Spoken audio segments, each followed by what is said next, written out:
Anaconda, mega predator. Judged on weight alone, the South American anaconda is the world's largest snake. The mere mention of its name brings images of an awesome and terrifying killer. Look at the top. Oh, Look wow. at the top, right there. Do you see it? Okay, you won. You're fine.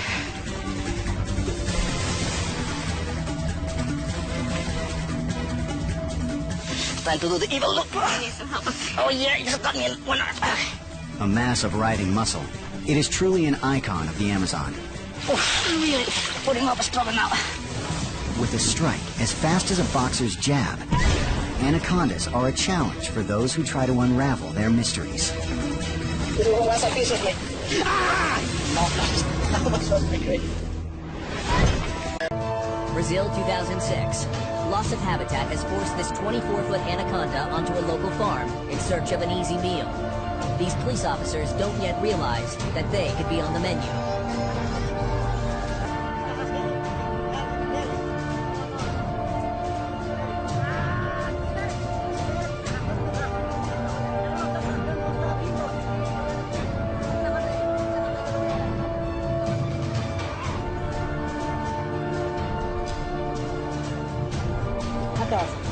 Suck off. Good.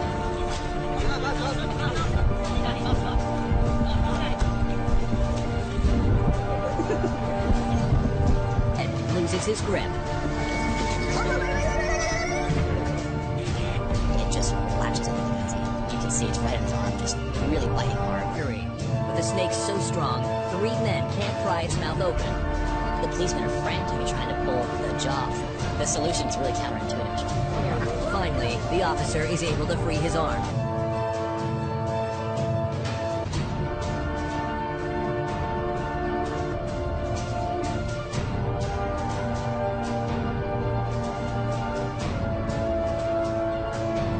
Just look at the size of that monster. Heading away from the boat and straight for the guided tour cameras, the big anaconda makes a spectacular sight, swimming through the crystal clear. He begins to work his way up to the snake's head while Tom stands by. Now the action really begins as Ross and the enormous constrictor fight it out on the floor of the springs. These are some of the most unusual and exciting films ever made of Ross Allen in one of the most thrilling episodes of his adventurous life. While the anaconda is a prey with a constrictive tightening of its massive coils. In this struggle, the anaconda frequently succeeds in getting one or more coils around Ross Allen. The average 15-year-old high school student would much rather tackle his algebra and Latin text than a 120-pound anaconda, but not Tom Allen. He will, for the wild animals and reptiles that are the family business. When it comes time for Tom to take a hand with the big constrictor, he pitches in with a will and shows that he's learned his lessons well. When it begins to look as though things may be getting out of hand, with the anaconda securing 2 coils around Tom's legs, Ross swims into the rescue.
ample range of prey items they consume.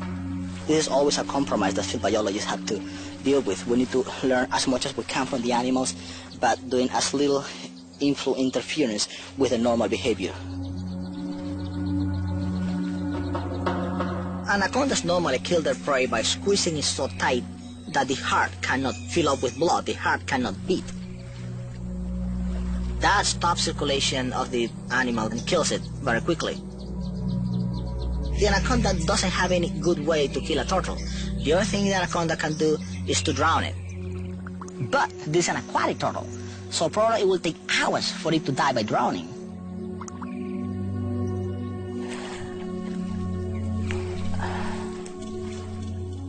Just got a turtle that is almost a foot long, but she's not a really large anaconda, and she's having quite a bit of trouble. I can see how she's trying to hold it with her loops so she can shove her mouth towards it.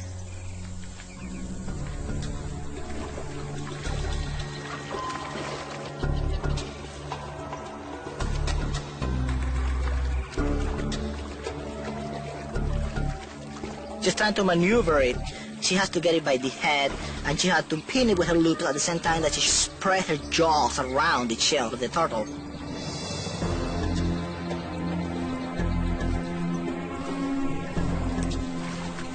Once the snake starts swallowing the prey, she becomes very vulnerable. Her only weapon, her mouth, is busy swallowing the prey. This process might take easily 4 hours, 6 hours, depending on the size of the prey. She's probably going to finish eating it as soon as we leave.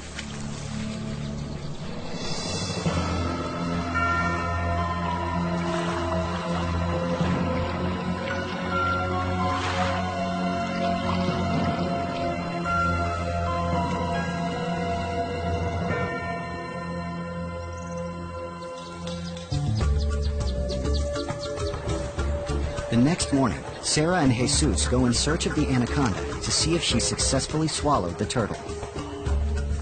The breeding season's just a few weeks away. Female anacondas need sufficient fat to survive their pregnancy when they don't eat for as many as 7 months or more. If she ate the turtle, then she will be somewhere hidden nearby, digesting it. Somebody here. There she is. Got her here. Okay. She is big. Look at the turtle. Oh, Look wow. at the turtle right there. Do you see it? Actually, the head is over here. I don't want her to lose her meal, so that is the size of the turtle. This is the lump. You can see the turtle right there. And she's about to snap at my butt. No, don't do it. Don't do it. No, please don't do it. Ah! Ow, okay, fine. I know I deserve it. I'll leave you alone. This is the lump. You can see a big feat for an anaconda to eat a prey that size. Okay, you won. You're fine. Let's back out and leave her alone. I'm glad she's fine. She's healthy. She has a bit of a temper. She bit me. Of course, there's no venom. There's nothing to worry about. Sometimes it amazes myself how the anaconda can swallow a turtle shell and digest it. But her digestive juices are so powerful that they will dissolve that shell down to nothing. When she defecates, there won't be hardly any evidence. All the bones will be digested. It's good to know that she's alive, she's healthy, and, getting good meals.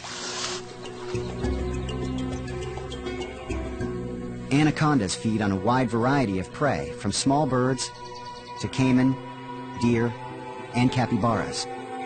The snake rarely loses, but sharp claws and teeth can spell disaster, turning the table on the predator. Unlike most carnivores, which can bite off hunks of flesh and chew their prey, snakes have no limbs or cutting teeth and must swallow their food whole. To compensate for their lack of limbs, the anaconda, like most snakes, is a uniquely adapted predator. Here, we can see the right and the left jaw are separated. They are not joined right there. That allows the snake to swallow very large prey. And also, these mobile hinges right in the jaws allow her to open the mouth a lot more than it would be possible for a comparable reptile. Employing more than 100 backward-facing razor-sharp teeth, A snake unhinges its upper jaw and walks its head around and over the victim as its lower jaw works independently, pulling right and left to ratchet the prey into its mouth. Gradually, the kill is consumed whole.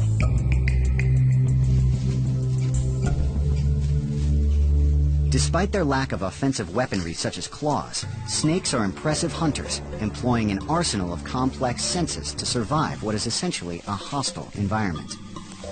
Although harmless, the sight of a snake flicking its tongue gives most people chills, with some believing the tongue can sting. But this highly sensitive organ is crucial for any snake to be able to navigate its world. Right now, as she's tongue flicking, what she's doing is picking up chemical signals from the air, and it's relayed to the Jacobson's organ. Most animals have a keen sense of smell, but the sense of smell in snakes and lizards has been enhanced in an amazing way. Using their tongues to gather particles in the air, as well as underwater, their tongue relays messages to the brain about its surroundings. With each tongue flick, the snake scans its environment. This information is then transmitted from its tongue to its brain through two pits in the roof of the mouth, which connect to the Jacobson's organ. That's why snakes have forked tongues.